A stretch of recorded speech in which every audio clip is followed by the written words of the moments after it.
हाँ sir, good morning everyone. I welcome you all to let's crack UPSC CSC. So discuss करते हैं आज के जो टॉपिक्स हैं। एक बहुत अच्छा आर्टिकल आया by MSP need to end, एक नया पर्सपेक्टिव आपको देगा और नीति आयोग से रिलेटेड लोग हैं उनके द्वारा ये आर्टिकल आपका लिखा गया है, इसलिए और ज़्यादा ही इंपॉर्टेंट हो जाता है क्योंकि ये आर्गूमेंट्स आप एग्ज़ाम में भी इस्तेमाल कर सकते हैं। ठीक है, so why MSP need to and बहुत इंपॉर्टेंट, बहुत ही अच्छा आर्टिकल है। पीएम वानी स्कीम के बारे में ये भी पहले हमने डिस्कस किया, आज कुछ काफ़ी सारे इंपॉर्टेंट पॉइंट्स हैं। टर्की के ऊपर सैंक्शन है, जुडिशरी के ऊपर एक आर्टिकल आया है। ये आपका अभी एग्रीकल्चर सेक्शन में आपका प्रश्न आ सकता है। पीएम वानी स्कीम के अंदर आपका प्रश्न आ सकता है, GS3 के अंदर, GS2 के अंदर काटसा के ऊपर प्रश्न आपका आ सकता है। टर्की पे सैंक्शन लगाया थ्रू काटसा, वो डिस्कस करेंगे। जुडिशरी के ऊपर है, उइगुर के ऊपर एक आर्टिकल है, ये IR के टॉपिक है। इन्फ्लेशन, इकोनॉमी, छोटी न्यूज़ और है। आखिर में I will give you the mains question. ठीक है, so this session is presented by me, my name is Saurabh Pandey. अगर आप IAS एग्जाम की तैयारी कर रहे हैं तो अनअकैडमी से आप जुड़ सकते हैं। इंडिया के टॉप 80+ एजुकेटर से आप लाइव पढ़ सकते हैं। और एग्रीकल्चर ऑप्शनल जो है जनवरी 5 से शुरू हो रहा है। ठीक है, पेपर 2 से हम लोग स्टार्ट कर रहे हैं। एग्रीकल्चर का जो ऑप्शनल है डेट आपकी फाइनलाइज हो गई है। सो जनवरी 5 से आपका क्लास होगा, रात को 9:30 बजे सेशन आपका होगा 2 घंटे का। ठीक है, सो ये आपका पेपर 2 हो जाएगा, इसके बाद पेपर 1 आपका लॉन्च हो जाएगा। सो आप अपना ऑप्शनल पूरा कर पाएंगे अगर आप 2021-22 आगे की प्रिपरेशन कर रहे हैं। तो आपके पास एक बहुत अच्छा मौका है। Remember to use the code SP Live। Unacademy में आपको जाना है और आप GS का सब्सक्रिप्शन ले सकते हैं। अभी बहुत सारे बैच कोर्सेज भी लॉन्च हुए हैं, वो भी मैं आपको बताता हूँ। जनरल स्टडीज़ का सब्सक्रिप्शन ले सकते हैं, ऑप्शनल का सब्सक्रिप्शन ले सकते हैं, कंबाइंड सब्सक्रिप्शन ले सकते हैं। आइकॉनिक में आपको मेंटर असाइन रहेंगे, उसका सब्सक्रिप्शन ले सकते हैं। Remember to use this code SP Live। Special class जो आज मेरी 2 स्पेशल क्लास है, 4:30 PM को एक क्लास है आपकी और 9:30 PM को आपकी एक क्लास है। तो इसमें जो 9:30 वाली में हम लोग डिस्कस करेंगे कि जो कमिंग 6 मंथ है उसमें आपको क्या स्ट्रेटजी होना चाहिए, कैसे प्रोसीड करना चाहिए प्रीलिम्स के लिए, पूरा ये स्ट्रेटजी हम लोग डिस्कस करेंगे। 4:30 PM को है drought in India, Rossby waves और एल नीनो के ऊपर। तो ये ज्योग्राफी का टॉपिक है, अभी काफ़ी न्यूज़ में था। तो कोई भी स्पेशल क्लास अगर आप देखते हो जाके कोड पूछे तो you have to use this code SP Live। ठीक है, ये कोड यूज़ करेंगे, जैसे ही होगा अमाउंट विल रिड्यूस बाय 10%। इस सेशन का PDF आप डाउनलोड कर सकते हैं इस चैनल से, daily dose with S.Pandey। PDF के लिए स्पेसिफिकली आपको SP करंट अफेयर्स करके एक है, उस पर आपको PDF अवेलेबल रहेगा। इस पर आपको अपना मेंस का आंसर सेंड करना है। unacademy.com/@SPLive में आप मुझे फॉलो कर सकते हैं। कई सारे बैच कोर्सेस आपके लॉन्च हुए हैं, जैसे ये एक है चैम्पियंस करके, आपका let's crack UPSC CSC 2021 with champions. तो यहाँ पे ये 15 दिसंबर से स्टार्ट हुआ है, तो अभी तक अगर आपने नहीं ज्वाइन किया ज़रूर से ज्वाइन करो। इसके अलावा और भी कई सारे आपके बैच कोर्सेस हैं इंग्लिश हिंदी बाइलिंगुअल में, तो इन्हें भी आप कर सकते हैं। So remember to use the code SP Live। चलो शुरू करते हैं। बहुत अच्छा आर्टिकल है और इस आर्टिकल में कई व्यू पॉइंट है, क्योंकि जो फार्मर्स है जो सोच रहे थे उसके बारे में हमने डिस्कस किया। फार्मर के जो फार्म बिल्स है उनके बारे में स्पेशल सेशन भी हमने लिया था, we have discussed about it as well. और यहाँ पे एक नया पर्सपेक्टिव दिया जा रहा है कि MSP की जब आप बात करते हो तो MSP को क्यों ख़त्म होना चाहिए, MSP की आज के समय में क्यों ज़रूरत नहीं है कुछ कंटेक्स्ट में। तो एक आर्गूमेंट है, एक नया व्यू पॉइंट आपको मिल रहा है, इसलिए इसको ध्यान से सुनना है और लिख लेना। और जो मेंबर्स हैं, ये राइटर हैं, वो लोग भी नीति आयोग से रिलेटेड हैं, इसलिए और अधिक ये इंपॉर्टेंट हो जाता है, क्योंकि ये आर्गूमेंट अगर आप एग्ज़ाम में भी मेंशन करते हो तो ये आप लिख सकते हो। ठीक है, तो यहाँ पे ये अगर आप इसको देखोगे, procurement of marketed surplus of paddy and wheat at minimum support price completely insulated farmers. देखो यहाँ पे जो एक बहुत इंपॉर्टेंट आर्गुमेंट आपका इसमें हाईलाइट किया गया है, इसको ध्यान से समझना है। वो क्या है, किन किन चीज़ों को हाईलाइट किया गया है कि जो फार्मर्स हैं, खास तौर से पंजाब और हरियाणा के जब फार्मर्स की बात करोगे तो पैडी और वीट, ठीक है, पैडी और वीट की जब आप बात करते हो तो पैडी और जो वीट है उसको मतलब जो राइस और वीट है, राइस और वीट को अगर देखा जाए तो सरकार राइस और वीट को प्रोक्योर लगातार आपकी कर रही है। लगभग मोर देन 80% के आसपास जो राइस और वीट पंजाब और हरियाणा में प्रोड्यूस होते हैं उसको सरकार प्रोक्योर कर रही है। दूसरे अगर स्टेट्स में देखोगे दैट इज़ अराउंड 44%। सो इस वजह से क्या है कि जो प्रोक्योरमेंट है वो प्रोक्योरमेंट इन स्टेट्स में बहुत अधिक है और एक एश्योर्ड इनकम फार्मर के लिए हो रही है। यहाँ पे बहुत ध्यान से समझना है कि एमएसपी मिनिमम सपोर्ट प्राइस जो फार्मर को मिल रहा है एज पर दिस आर्टिकल वो कंपैरेटिवली हायर है अगर आप मार्केट प्राइस से देखा आप कंपेयर करो। कहा यह जा रहा है कि लगातार जो डिमांड है ना, जो लगातार डिमांड है राइस और वीट की, वो राइस और वीट की जो डिमांड है वो आपकी रिड्यूस हो रही है। मार्केट में जो राइस और वीट की डिमांड रिड्यूस हो रही है, जितने भी लोग हैं वो दूसरे कमोडिटी की तरफ अब आपका जाने लग गए हैं। ठीक है, दूसरे कमोडिटी की तरफ जो है वो आपका जाने लग गया है, जो उनका डाइटरी पैटर्न है उस पर बदलाव हो रहा है। सो मार्केट में अगर राइस और वीट की डिमांड रिड्यूस हो रही है और दूसरी हाई वैल्यूड क्रॉप की डिमांड आपकी बढ़ रही है, लोगों की जो इंटरेस्ट है वो आपका बढ़ रहा है, सो लोग दूसरे हाई वैल्यू एडिशन जो क्रॉप्स हैं या दूसरे जो प्रोडक्ट है उसकी तरफ जो है मूव कर रहे हैं।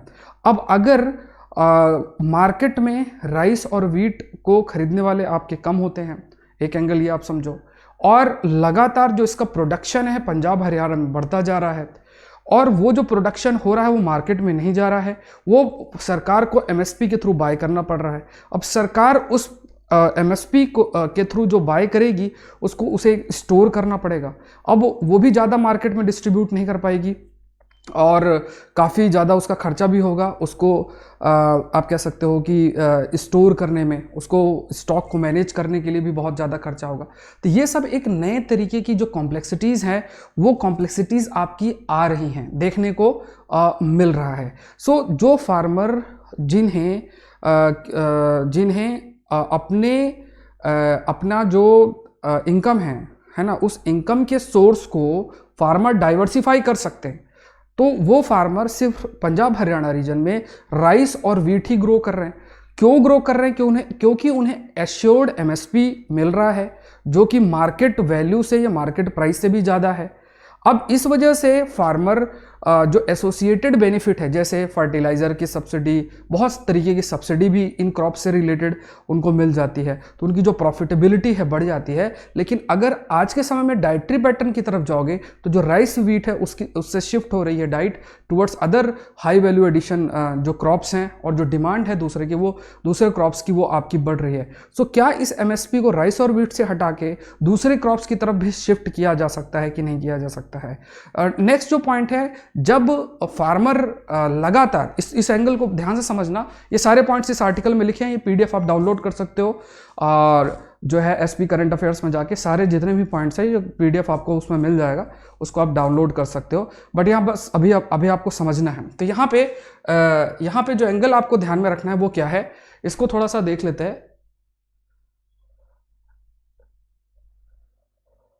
ठीक है, तो यहाँ पे जो व्यू पॉइंट है, वो व्यू पॉइंट आपको जो ध्यान से समझना है वो ये है कि एक तरफ फार्मर डिपेंडेंट किस पर हो रहा है? मिनिमम सपोर्ट प्राइस पर, पंजाब हरियाणा के फार्मर्स। और ये कौन सी क्रॉप प्रोड्यूस कर रहे हैं?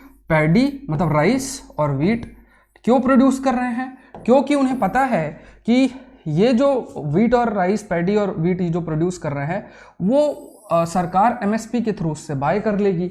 सरकार को अब क्या करना पड़ रहा है? गवर्नमेंट को इसको आपको प्रोक्योर करना पड़ रहा है। ठीक है, प्रोक्योर करना पड़ रहा है। Food corporation of FCI godowns में ये आपके रखे रहते हैं। अब क्या है कि इस वीट और राइस की जो आपकी डिमांड है मार्केट में, अगर आप डिमांड देखो तो इस वीट और राइस की जो डिमांड है उस पर बदलाव हो रहा है। ठीक है, उस पर लगातार जो, अगर आप मार्केट प्राइस देखोगे इन कंपैरिजन टू एमएसपी, तो वो एमएसपी आपके हायर साइड में होता है। सो लगातार, क्योंकि फार्मर को लगता है पंजाब हरियाणा में कि उनकी एश्योर्ड इनकम है इस राइस और वीट को ग्रो करने की वजह से, और उन्हें एसोसिएटेड बेनिफिट भी इस क्रॉप को ग्रो करने से मिल रही है, सब्सिडी और ये सब चीज़ें भी उसको मिल रही है, साथ में उसे एमएसपी भी फार्मर को मिल रहा है। तो लगातार फार्मर अपने इनकम को ध्यान में रखते हुए इस क्रॉप को आपका कंटिन्यूसली इन्हीं क्रॉप्स को ग्रो कर रहे हैं। अब अगर आप इसका इम्पैक्ट इकोलॉजिकल लेवल पे देखोगे तो इसका ह्यूज इम्पैक्ट होता है, क्योंकि अगर आप पंजाब के मतलब एनवायरनमेंट को देखोगे तो वहाँ पे ऐसी जैसे अगर आप देखोगे तो कई सारी रिपोर्ट्स ये हाईलाइट करती है कि इन क्रॉप्स को ग्रो करने के लिए कंटिन्यूसली ग्राउंड वाटर का इस्तेमाल होता है। कई रिपोर्ट ये हाईलाइट करती हैं कि अगर इसी तरीके से ग्राउंड वाटर के जो मतलब जो पानी है, ग्राउंड वाटर है, उसका अगर कंटिन्यूअसली ऐसे ओवर एक्सप्लॉइटेशन होता रहा तो धीरे धीरे जो ग्राउंड वाटर है वो बहुत नीचे चला जाएगा। तो दूसरी जो ज़रूरतें हैं वाटर की वो पूरी आपकी नहीं हो पाएंगी। तो इसका डिमांड, इसका जो इम्पैक्ट है वो ग्राउंड वाटर के डिप्लेशन में हो रहा है।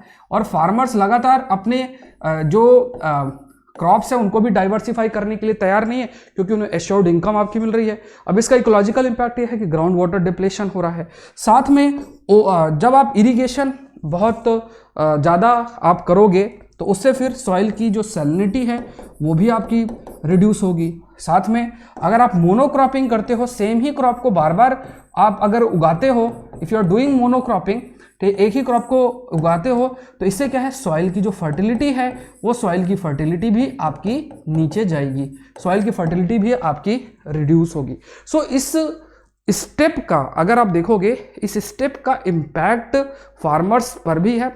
फार्मर्स अगर चाहे तो अपने क्रॉप को डाइवर्सिफाई करके ज़्यादा से ज़्यादा इनकम अर्न कर सकते हैं अगर वो चाहें, लेकिन क्योंकि एक कंफर्ट एरिया क्रिएट हो गया एमएसपी के अंदर, इस वजह सिर्फ राइस और वीट ही आप कह सकते हो राइस और वीट ही फार्मर्स प्रिफर कर रहे हैं ग्रो करने के लिए। और अगर ये ख़त्म होता है तो फिर जो ये एक एश्योर्ड सोर्स ऑफ इनकम है, वो एश्योर्ड सोर्स ऑफ इनकम आपको उनको नहीं मिल पाएगी, और वो अपने आप को मार्केट के अकॉर्डिंग चेंज नहीं कर पाएंगे, क्योंकि मार्केट के अकॉर्डिंग अगर बदलाव करना पड़ेगा तो वहाँ पे डिमांड और सप्लाई के प्रिंसिपल को फॉलो करते हुए फार्मर को आगे बढ़ना पड़ेगा। तो ये एक एंगल आपको देखना है। दूसरा अगर देखा जाए वो है एम्प्लॉयमेंट, ठीक है। एक एंगल अगर जो हाईलाइट किया गया है दैट इज एम्प्लॉयमेंट। अगर आप एम्प्लॉयमेंट की बात करो, when you talk about employment, तो अगर देखा जाए तो पंजाब और हरियाणा का जो इलाका है वहाँ पे जो मैनुअल लेबर जो खेतों में काम करते हैं वो ज़्यादातर पंजाब और हरियाणा से ना होके माइग्रेंट वर्कर्स जो है वहाँ पे काम करते हैं। तो इसका मतलब जो एक्टिविटीज़ आप कर रहे हो, एग्रीकल्चर एक्टिविटीज़ आप कर रहे हो, वो आपके लिए एम्प्लॉयमेंट अपॉर्चुनिटी क्रिएट नहीं कर रहा है। अगर देखा जाए एम्प्लॉयमेंट अपॉर्चुनिटी क्रिएट करने के लिए आपको दूसरी इंडस्ट्री सेट करनी पड़ेंगी, या फिर आपको एग्रीकल्चर में वैल्यू एडिशन करना पड़ेगा, फूड प्रोसेसिंग इंडस्ट्री डेवलप करनी पड़ेगी, मेगा फूड पार्क्स जो है वो बनाने पड़ेंगे, अदरवाइज एम्प्लॉयमेंट जो है वो जनरेट आपका नहीं होगा। इस वजह से वहाँ की जो यूथ है, यूथ को सिर्फ एग्रीकल्चर के बेसिस पर ही एम्प्लॉयमेंट आपका नहीं मिल पाएगा या नहीं मिल पा रहा है। इसका रीज़न यही है कि ज़्यादातर जो एक्टिविटीज़ में मैनुअल काम करते हैं वो वहाँ के लोग करने के लिए तैयार नहीं हैं, वो माइग्रेंट लेबर्स आके आपका काम करते हैं। फिर क्या है, एक रास्ता बचता है गवर्नमेंट जॉब की तरफ। तो वहाँ पे अगर आप देखोगे तो जैसे हरियाणा से ही अगर आप देखो तो वहाँ पे बहुत सारे जो लोग हैं, बच्चे हैं, वो प्रिपेयर करते हैं गवर्नमेंट जॉब्स के लिए, बट गवर्नमेंट जॉब भी इतनी सफिशिएंट नहीं है कि वो इस तरीके से मतलब सारी की सारी जो एम्प्लॉयमेंट है सभी को प्रोवाइड कर सके। तो ज़रूरत क्या है, ज़रूरत ये है कि हमें ट्रांसफॉर्म करने की ज़रूरत है। हमें जो है इस एग्रीकल्चर को आप कह सकते हो उसे ट्रांसफॉर्म करने की ज़रूरत है, तभी जो रूरल इकोनॉमी है वो आपकी बदलेगी। तो ये सब बातें इस आर्टिकल में लिखी हुई हैं, आप पीडीएफ डाउनलोड कर सकते हो, ठीक है। सो ये पीडीएफ आप डाउनलोड कर सकते हो, ये सारी चीज़ें आप फिर देख के लिख सकते हो अगर आपको लगता है रीड करना है। एक इंपॉर्टेंट इन्फॉर्मेशन है, आज 6th month strategy to crack prelims 2021 की क्लास है 9:30 बजे। इसको बिल्कुल भी प्लीज़ मिस मत करना, ठीक है। आप में से बहुत सारे बच्चे रिक्वेस्ट कर रहे थे, इसलिए मैंने सेशन आपके लिए क्रिएट किया है। स्पेशल क्लास है, फ्री है, ठीक है। कोड अगर आपसे कोई पूछता है कोड एंटर करने के लिए, ये कोड बस डाल देना, आप फ्रीली जो है आसानी से क्लास देख सकते हो। ये बहुत इंपॉर्टेंट टॉपिक है, drought in India, El Nino और रॉसबे वेव्स। 4:30 बजे आज आपकी क्लास है, 4:30 PM की आपकी क्लास है, ठीक है। तो 4:30 PM की क्लास है, इसको भी आपको मिस नहीं करना है। दोनों का ही लिंक आपका शेयर कर दिया जाएगा, ठीक है। तो ग्रुप में भी शेयर कर दिया जाएगा एसपी करंट अफेयर्स में, और साथ में इसकी कम्युनिटी पोस्ट भी रहेगी, और जब क्लास स्टार्ट होगी तब I will inform you in the group, ठीक है। नेक्स्ट देखते हैं। नेक्स्ट आपका जो है वो है from a digital India to a digital Bharat. बहुत इंपॉर्टेंट आर्टिकल ये भी है, एक अलग ही व्यू पॉइंट भी आपका प्रोवाइड ये करता है। तो इसको भी थोड़ा सा समझ लेते हैं, इसमें क्या क्या पॉइंट्स आपके दिए गए हैं, ठीक है। सो देखते हैं। देखो, जब आप पीएम वानी स्कीम की बात करो, पीएम वानी स्कीम पहले भी मैंने आपको डिस्कस किया हुआ है। पीएम वानी स्कीम की जब आप बात करते हो तो इस पीएम वानी स्कीम का एम क्या है? एम ये है कि वायरलेस कनेक्टिविटी प्रोवाइड करना, वायरलेस कनेक्टिविटी प्रोवाइड करना। देखो हमारे देश के अंदर आपके पास अगर देखोगे तो हमारे देश में डिजिटल डिवाइड बहुत है। डिजिटल डिवाइड का मतलब ये हुआ you have digital haves and digital have nots, जिसके पास डिजिटल टेक्नोलॉजी एक्सेस करने की मतलब वो एक्सेस कर सकता है और जो डिजिटल टेक्नोलॉजी को एक्सेस नहीं कर सकता। तो you have digital haves and you have digital have nots. You have digital inequality, मतलब जो डिजिटल टेक्नोलॉजी है उसको उसका जो पेनिट्रेशन है कहीं है और कहीं नहीं है। यू हैव डिजिटल इलिटरेसी, मतलब डिजिटल टेक्नोलॉजी को कैसे इस्तेमाल करें वो आपको नहीं पता है। सो यहाँ पे अगर आप देखोगे तो अगर इफ़ यू सी तो यहाँ पे क्या है कि जो गवर्नमेंट है, this government is turning into e government and the citizens are turning into it citizens, e citizens. ठीक है, हर एक जो सर्विस है सरकार की, चाहे वो एजुकेशन हो, चाहे वो हेल्थ हो और भी दूसरी सर्विसेज को अगर आप बात करो, वो आपके डिजिटल टेक्नोलॉजी के माध्यम से पहुंच रही हैं। तो जो लोग डिजिटल टेक्नोलॉजी को एक्सेस नहीं कर पाएंगे वो उन सर्विसेज से वंचित रह जाएंगे, डिप्राइव्ड रह जाएंगे। सो समाज के अंदर जो इनइक्वालिटी है, because of this digital inequality you will have this social inequality. ठीक है, जो सोशल इनइक्वालिटी है, इकोनॉमिक इनइक्वालिटी है और डिफरेंट टाइप्स ऑफ जो इनइक्वालिटी है वो और बढ़ेगी। ठीक है, इसलिए जरूरी क्या है कि डिजिटल टेक्नोलॉजी का जो पेनिट्रेशन है वो आपका बढ़ना चाहिए। ये एक एम और आपका एम्बिशन हो जाता है। साथ में अगर मोबाइल टेक्नोलॉजी की बात करो, मोबाइल फ़ोन्स में भी अगर कोई ऐसा रिचार्ज करता है तो सपोज करो उसमें भी क्या है, स्पीड का इशू आपका काफ़ी रहता है, कहीं नेटवर्क आ रहा है, कहीं नेटवर्क नहीं प्रॉपर आ रहा है, फिर बहुत सारे लोग सब्सक्राइब कर रहे हैं एक ही नेटवर्क को, तो फिर वहाँ पे ओवरबर्डन आपका हो सकता है। ये सब चीज़ें आपकी है। तो पीएम वानी स्कीम क्यों एक गेम चेंजर है, क्यों हम इसको गेम चेंजर के रूप में कंसीडर करते हैं? तो यहाँ पे इसे गेम चेंजर क्यों कहा गया है? इसका आसान सा क्या है कि जैसे सपोज करो कोई शॉपकीपर है, कोई लाइब्रेरी है, कोई ऐसा, कोई भी अगर आप ऐसा कंसीडर करो, उन्होंने क्या किया, उन्होंने एक सर्टेन बैंडविड्थ बाय कर ली इंटरनेट का, वो सर्टेन प्रोसीडिंग है आपकी। ठीक है, सो वो उन्होंने बाय कर ली। बाय करने के बाद वो हॉटस्पॉट प्रोवाइड करेंगे। हॉटस्पॉट जैसे आपको मोबाइल का हॉटस्पॉट ऑन हो गया, मोबाइल का हॉटस्पॉट अगर आपका ऑन हो गया तो आसपास जो रेंज है उस हॉटस्पॉट की, तो लोग उस हॉटस्पॉट को लिंक करके नेट अपना चला सकते हैं। ऐसे ही एक जो वो शॉप वाला है वो एक हॉटस्पॉट ऑन कर देगा और जो भी चाहता है कि ठीक है चलो इंटरनेट की सुविधा ले, वो उस हॉटस्पॉट से कनेक्ट हो सकता है। बट ये फ्री ऑफ कॉस्ट नहीं होगा, इसे सर्टेन चार्ज किया जाएगा और वो हेल्प करेगा उस शॉपकीपर को, वो उस मिल्क वाली दुकान में, उसको देखो लाइब्रेरी वाले को, ऐसी बहुत सी ऐसी चीज़ें हैं, उनको इनकम जनरेट उनके लिए आपका करेगा। तो उनके लिए ये सोर्स ऑफ इनकम है और एक डिसेंट्रलाइज सॉल्यूशन की तरफ हम मूव कर रहे हैं। डिसेंट्रलाइज सॉल्यूशन की तरफ मूव जो कर रहे हैं उससे जो कनेक्टिविटी है या जो इंटरनेट पेनिट्रेशन है वो आपका बढ़ रहा है। ठीक है, तो ये एक एंगल आपको ध्यान में रखना है। ये इसलिए कहा गया कि ये गेम चेंजर के रूप में है। सो ऐसा जो कदम है, एक तो जैसे हमने जो एक I think optical fibre network है ना, वो भारत नेट करके जो स्कीम हमने लॉन्च की थी, तो उसमें हम ऑप्टिकल फाइबर डाल रहे थे, फिर उसके बाद नेट कनेक्टिविटी होगी। उसमें हो सकता है कि जो टारगेट हम बार बार सोचे थे कि इस समय तक हम इसे कंप्लीट कर लेंगे, इस समय तक हम इसको कंप्लीट कर लेंगे, वो टारगेट अचीव करने में अभी बहुत समय लगेगा। ठीक है, तो अभी ये क्या है कि क्योंकि गवर्नमेंट ई गवर्नमेंट हो रही, सारी जो सुविधाएं हैं सरकार की वो आसानी से जो है लोगों को मिल सकती हैं अगर डिजिटल टेक्नोलॉजी की एक्सेसिबिलिटी, अफोर्डेबिलिटी बढ़ती है। सो ऐसी जो स्टेप्स है जैसे पीएम वानी स्कीम, जिससे डिजिटल डिवाइड आपका रिड्यूस होगा, डिजिटल पेनिट्रेशन बढ़ेगा, डिजिटल इनइक्वालिटी रिड्यूस होगी और साथ में जो वो इनकम है वो शॉपकीपर का, वो जो सर्विस को प्रोवाइड कर रहा है, उस इनकम को भी आप कह सकते हो कि इनकम भी उसकी बढ़ेगी। तो इस वजह से ये जो स्कीम है ये एक गेम चेंजर के रूप में हो रही है। ठीक है, लेकिन एक जो कंसर्न इससे रिलेटेड है वो कौन सा है, वो है सिक्योरिटी और प्राइवेसी।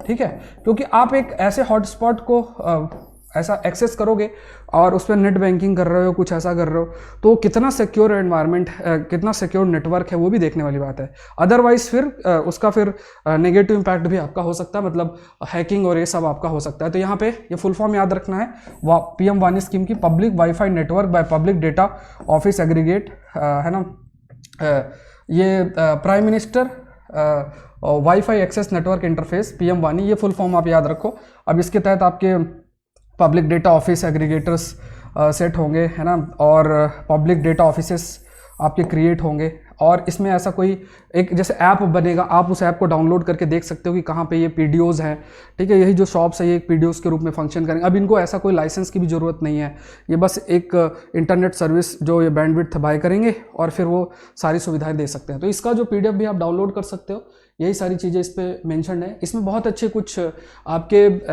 फैक्ट्स है वो याद रखो। हमें डिजिटल टेक्नोलॉजी क्यों प्रोवाइड करना है, क्योंकि हमारा ये मानना है वी नो अबाउट इट कि हमें अपनी इकोनॉमी को और ज़्यादा तेज़ी से ग्रो कराना है। और ये हाईलाइट किया गया है कि India can create around $1 trillion of economic value digital technology के माध्यम से हम क्रिएट कर सकते हैं, ठीक है। अबाउट 54% ऑफ इंडियन पॉपुलेशन है एक्सेस टू इंटरनेट। ओनली 54% जो पॉपुलेशन है वो इंटरनेट को एक्सेस कर सकते हैं। मतलब अभी हमारे पास बहुत स्कोप है इसको इंक्रीज करने का। साथ में जो 75th round of national statistical organisation survey है उसने हाईलाइट किया गया 20% जो पॉपुलेशन है वो has the ability to use the internet in India. Internet 2019 की रिपोर्ट ने कहा है कि rural India has half the internet penetration as urban. तो ये डिजिटल डिवाइड बहुत बड़ा है कि अर्बन एरियाज में डिजिटल पेनिट्रेशन आपका काफ़ी कम है। अब जैसे एक उमंग ऐप है आपका, ठीक है, जिसका फुल फॉर्म है unified mobile application for new age governance, जो अलाउ करता है access to 2084 services across 194 government department across themes education health. तो अब ये देखो उमंग ऐप है, उमंग ऐप के तहत आप ये सारे के सारी जितनी सर्विसेज है सरकार की, इसके तहत उसको आप एक्सेस कर सकते हो। तो जिनके पास डिजिटल लिटरेसी है, डिजिटल टेक्नोलॉजी है, वो तो कर सकते हैं, बाकी नहीं कर पाएंगे। तो ये एक एंगल आपको ध्यान में रखना, ये इसलिए डिजिटल पेनिट्रेशन इंक्रीज करना बहुत जरूरी है आपके, ठीक है। तो इवन पान की जिनकी शॉप है, ठीक है, जिनके पान की शॉप है, जिनके दूसरे ऐसा मिल्कमैन है या लाइब्रेरी है, वहाँ पे आपका कर सकते हैं, ठीक है। इसका PDF आप डाउनलोड कर सकते हैं SP करंट अफेयर से। मैंने आपसे बार बार रिक्वेस्ट भी की है कि द कंसेप्ट नाम से एक चैनल लॉन्च किया गया है। Again this channel is again I will take the session in this channel. So already comment section में एक है आपका, आप देख सकते हो, वहाँ पे ऑलरेडी पिंड है कमेंट, तो वहाँ पे जाना है चैनल पे, आप ज़रूर से सब्सक्राइब करें, ठीक है। और 10K सब्सक्राइबर होते ही आपका पहला वीडियो शुरू हो जाएगा। So I request each of you कि एटलीस्ट 1-2 दिन में इसको कंप्लीट कर दो, ठीक है। It will hardly take your 1 second, इतना तो आप दे ही सकते हैं। चलो नेक्स्ट देखते हैं, लॉ एंड डिसऑर्डर। अच्छा आर्टिकल है ये, जुडिशरी से रिलेटेड आपका आर्टिकल है, ठीक है। This is again related with judiciary से रिलेटेड ये इंपॉर्टेंट आर्टिकल है, इसको भी ध्यान में रखना है। और जुडिशल रिफॉर्म्स पर आपकी लगातार बातचीत होती रहती है, तो उस पर कई सारे जो आर्गूमेंट्स हैं उन आर्गूमेंट्स को आप दे सकते हो। तो यहाँ पे हमेशा से जब भी आप कहते हो कि जस्टिस की एक्सेसिबिलिटी को कैसे इंक्रीज़ किया जाए, तो हम हमेशा से कहते हैं कि जुडिशरी में जो स्पेंडिंग है वो बढ़ाना चाहिए, ठीक है। उनकी सैलरीज बढ़ाना चाहिए, बेटर इंफ्रास्ट्रक्चर आपका इम्प्रूव करना चाहिए, ये सारी चीज़ें। लेकिन राइटर ने कहा कि इंडिया के पास one of the most comprehensive legal aid program है, ठीक है। लीगल एड प्रोग्राम के तहत है, जैसे वुमेन है, जो SC/ST कम्युनिटी से बिलोंग करते हैं, उनको फ्री लीगल एड जो है वो प्रोवाइड की जाती है। अब ये चीज़ हमारे लॉ में तो है, बट इसको सही से इम्प्लीमेंट करना जरूरी है। जैसे जो एडवोकेट है वो ट्रेंड रहे कि वो उनको लीगल सर्विसेज प्रोवाइड कर सके, और जिनको ये फ्री लीगल एड मिल रही है उनको भी पता हो कि मुझे फ्री लीगल एड मिल सकती है, जिससे कि मैं जस्टिस जो है जस्टिस को फ्रीली एक्सेस किया जा सकता है। दूसरा कहा गया कि जो जज पॉपुलेशन रेशियो है वो बहुत इंपॉर्टेंट यास्टिक है कि हमारा लीगल सिस्टम किस प्रकार का है, लीगल सिस्टम का जो हेल्थ है वो हमारा किस तरीके से है। इसके लिए आपको जज पॉपुलेशन रेशियो देखने की जरूरत है। USA हैज़ अबाउट 100 जजेस पर मिलियन, ठीक है। कनाडा में अगर आप देखोगे, ठीक है, कनाडा की बात करोगे तो इसमें 75 जजेस, UK की अगर आप बात करोगे तो 50 जजेस, इंडिया की बात करोगे तो इसमें आपके 19 जजेस, ठीक है, आपके 19। तो इंडिया की अगर आप बात करो पर मिलियन पॉपुलेशन में, ये फैक्ट बहुत जगह इस्तेमाल कर सकते हो। तो USA में 100 पर मिलियन है, है ना, हमारा 19 पर मिलियन है। सो जो जजेस हैं पर मिलियन जो पॉपुलेशन है उसको बढ़ाना जरूरी है। काफ़ी ज़्यादा वर्क बर्डन आपका जजेस को भी होता है। अब यहाँ पे अगर देखा जाए एक्सेस टू जस्टिस की जब आप बात करते हो तो इसे कभी भी एक फंडामेंटल राइट्स के रूप में नहीं लिया गया, लेकिन कई बार कोर्ट ने अपने जजमेंट में इसको बहुत इंपॉर्टेंस भी दी है। जैसे अनीता कुशवाहा वर्सेस पुष्पा सदन केस 2016 में ऑनरेबल सुप्रीम कोर्ट ने कहा है कि life implies not only life in the physical sense but a bundle of rights that make life worth living. There is no justice or other basis for holding that denial of access to justice will not affect the quality of human life. मतलब कुल मिला के access to justice को ध्यान से समझना, access to justice को link किया गया है, एक्सेस टू जस्टिस को आपका लिंक किया गया है विथ क्वालिटी ऑफ लाइफ। ठीक है, एक्सेस टू जस्टिस को लिंक किया गया है with quality of life.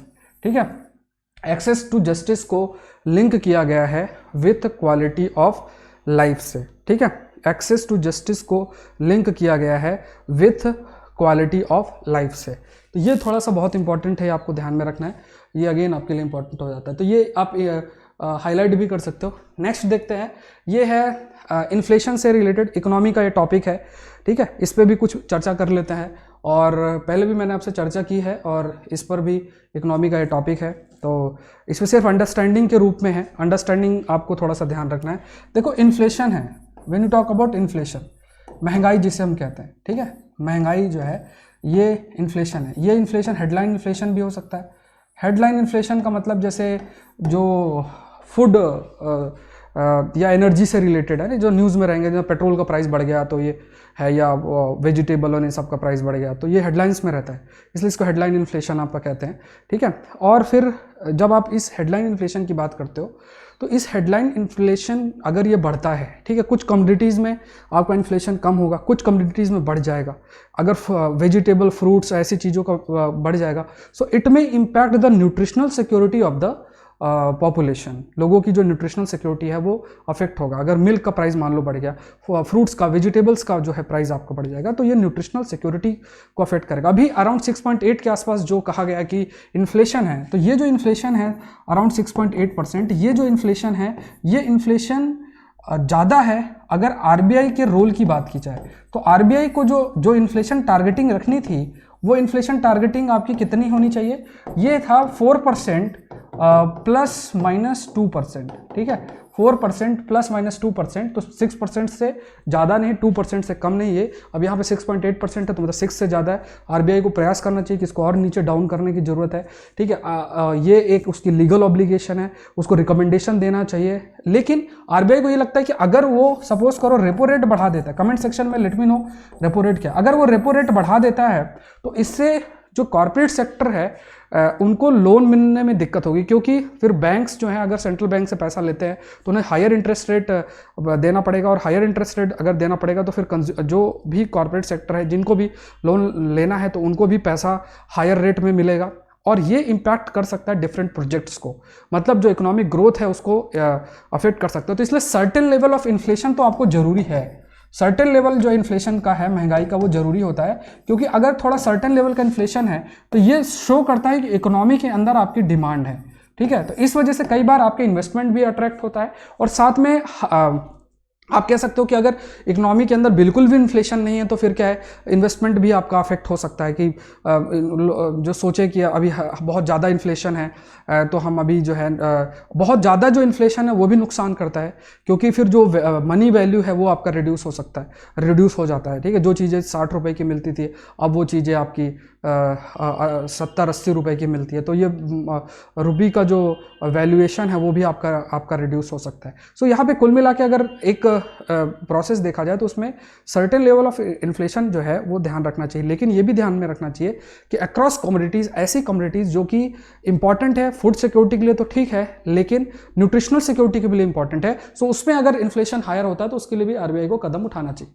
Next है, ये है 5 lakh Uyghur involved in Xinjiang cotton forced labour. So Xinjiang province आप सभी को पता है, जम्मू कश्मीर के ऊपर वाला जो रीजन है चाइना का, और वहाँ पे ये जो रीजन है ये बहुत इंपॉर्टेंट है, क्योंकि लगभग 20% ऑफ द वर्ल्ड कॉटन यहाँ से प्रोड्यूस होता है। ठीक है। और वहाँ पे इन कॉटन जो मिल्स हैं इन पे उइगुर मुस्लिम्स को बहुत ही आप कह सकते हो कि सर्टेन जो उनके राइट्स को रेस्पेक्ट, जैसे कहीं भी कोई भी काम करता है उसके राइट्स को रेस्पेक्ट करना बहुत ज़रूरी है, तो वो सर्टेन नॉर्म्स होते हैं, तो ऐसा कुछ भी फॉलो नहीं किया जा रहा है, उनका एक्सप्लॉइटेशन हो रहा है, ठीक है। और उन्हें इन कॉटन यार्न्स में काम करना पड़ रहा है, ठीक है। उन्हें मतलब फोर्सफुल तरीके से एज अ लेबर के रूप में काम करना पड़ रहा है। बड़े बड़े डिटेंशन सेंटर्स बनाए गए हैं जो उइगुर मुस्लिम्स है, और उनको फिर उनमें काम करना, मतलब उनको वहाँ पे रखा जाता है। और ये जो कॉटन है जो भी, क्योंकि ज़िंजियांग में देखा जाए तो 20% ऑफ द वर्ल्ड कॉटन आपका प्रोड्यूस होता है, तो वहाँ पे ये लेबर्स को काम भी करना पड़ रहा है, तो इस पर काफ़ी इश्यूज आपका राइज हुआ है, ठीक है। अभी अगर यहाँ से देखा जाए तो बहुत सारे ग्लोबल ब्रांड हैं, जैसे नाइकी है, एडिडास है ना, तो ये भी मतलब जो कॉटन बाय करते हैं अपने प्रोडक्ट के लिए वो कहीं ना कहीं डायरेक्टली यहीं से आता है। सो ये जो एरिया है ये ग्लोबल सप्लाई चेन का एक बहुत इंपॉर्टेंट हिस्सा है, क्योंकि कॉटन काफ़ी ह्यूज मात्रा में प्रोड्यूस होता है, बट यहाँ पे जो लेबर राइट्स है उनको रेस्पेक्ट करना भी ज़रूरी है, ये भी ध्यान में रखना है। नेक्स्ट देखते हैं यूएस इम्पोज काटसा। यहाँ पे आपको आईआर का टॉपिक है काटसा। काटसा क्या है? Countering American adversary through sanction act, ठीक है। Again I am repeating, countering American adversary through sanction act, काटसा जिसे हम कहते हैं। सो इसके थ्रू, ये काटसा जो है, ये काटसा के थ्रू टर्की पर सैंक्शंस जो हैं वो इम्पोज किए गए हैं।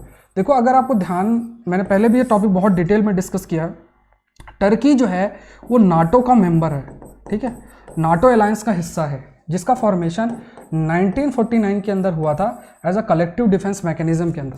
तो टर्की एक तरीके से नाटो का हिस्सा है।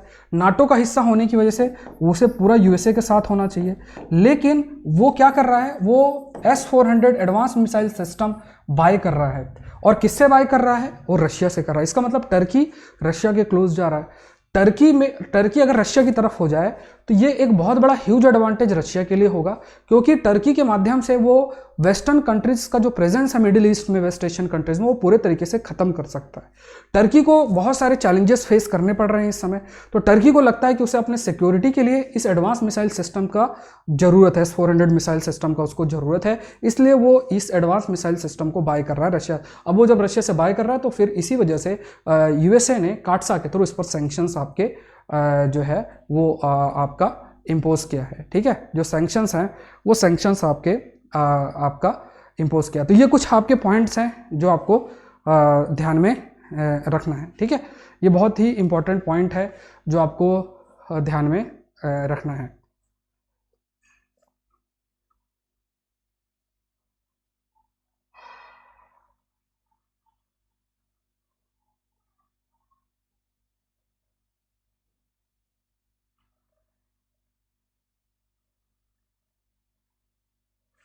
ठीक है, तो ये आपको ध्यान में रखना है। इसमें हम क्वेश्चन देख लेते हैं। क्वेश्चन आप देख लो कौन सा आपको लिखना है। I just created the question. Without, write down, without ending MSP agriculture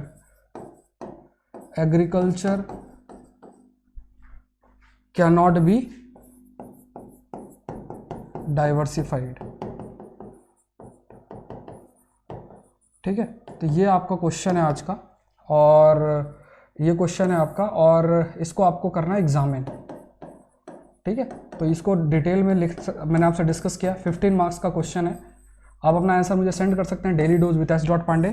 SP current affairs में आपको इस सेशन का PDF मिल जाएगा। SP करंट अफेयर्स नाम से आपका ये टेलीग्राम चैनल है। और साथ में आज स्पेशल क्लास है 9:30 PM को, 6 मंथ स्ट्रेटजी आपको क्या फॉलो करना चाहिए प्रीलिम्स 21 के लिए। और एक आपका है 4:30 को क्लास है आज ही 4:30 PM को, जिसमें हम लोग डिस्कस करेंगे एल नीनो और रॉसबे वेव्स के बारे में, कैसे वो ड्रॉट को अफेक्ट कर रहा है। ये सब चीज़ें हैं आज के लिए। सो आई रिक्वेस्ट यू ऑल कि अगर आपने अभी तक लाइक बटन प्रेस नहीं की, जरूर से करो, शेयर जरूर से करो, लेट्स क्रैक UPSC CSC को जरूर से सब्सक्राइब करो, द कंसेप्ट चैनल को भी जरूर से सब्सक्राइब करो। लिंक नीचे दिया हुआ है, नीचे मतलब अपने नीचे मत देखना, वो कमेंट सेक्शन में आपको मिल जाएगा। So thank you everyone and let's crack it.